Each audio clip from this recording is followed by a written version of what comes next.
India TV 9 news Maharashtra.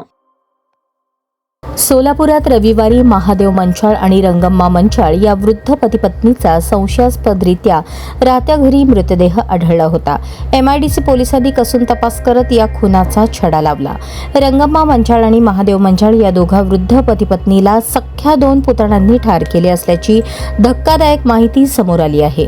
पोलिसांनी राहुल रामचंद्र मंचाळ वय 26 आणि विकास रामचंद्र मंचाळ वय 23 या दोघांना अटक केली आहे.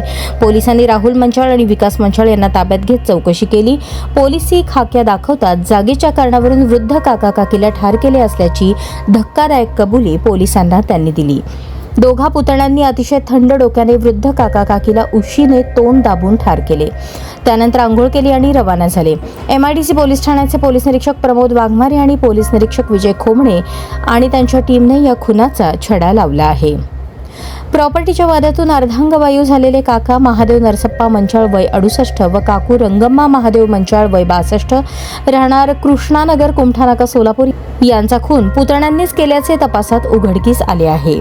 महादेव मंचाळ आणि रंगम्मा मंचाळ यांच्यासोबत प्रॉपर्टीच्या वादातून रामचंद्र मंचाळ आणि त्यांची 2 मुले राहुल मंचाळ आणि विकास मंचाळ यांच्यासोबत नेहमी खटके उडत होते. कुमठानाका परिसरात असलेल्या कृष्णानगर येथे असलेली घर जागा पुतणे मागत होते. रंगम्मा मंचाळ आणि महादेव मंचाळ विरोध करतायत याचाच राग मनात धरून पुतण्यांनी वृद्ध काका काकीला ठार केले. मंचाळ कुटुंब मोठे कुटुंब म्हणून ओळखले जाते. महादेव, रामचंद्र आणि निळकंठ असे 3 भाऊ. महादेव मंचाळ हे BSNL मध्ये शासकीय नोकरीस होते तर रामदेव मंचाळ हे वन विभागात शासकीय नोकरीला होते. निळकंठ मंचाळ यांना मात्र नोकरी लागली नाही म्हणून नरसप्पा मंचाळ यांनी कृष्णानगर येथे प्लॉट निळकंठ यांच्या नावावर केला. महादेव मंचाळ यांना अपत्य नसल्याने निळकंठ मंचाळ यांनी दोन्ही प्लॉट महादेव व रंगम्मा यांच्या ताब्यात दिले. रामचंद्र मंचाळ यांची दोन्ही पोरे घर जागा मागत होते. घर जागेवरून मंचाळ कुटुंबियात वाद वाढत चालले होते. BSNL मधून निवृत्त झालेले महादेव मंचाळ आणि त्यांची पत्नी रंगम्मा या दोघांचा पुतण्यांनी खून केला.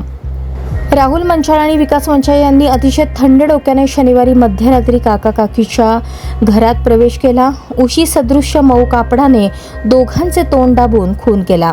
त्याच घरात आंघोळ केली आणि रात्रीच निघून गेले.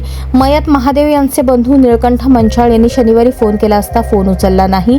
रविवारी सकाळी फोन बंद दाखवला. निळकंठ मंचाळ यांनी ताबडतोब मित्राला कृष्णानगर येथील घरी पाठवले आणि हे दुहेरी हत्याकांड त्यावेळेस उघडकीस आले.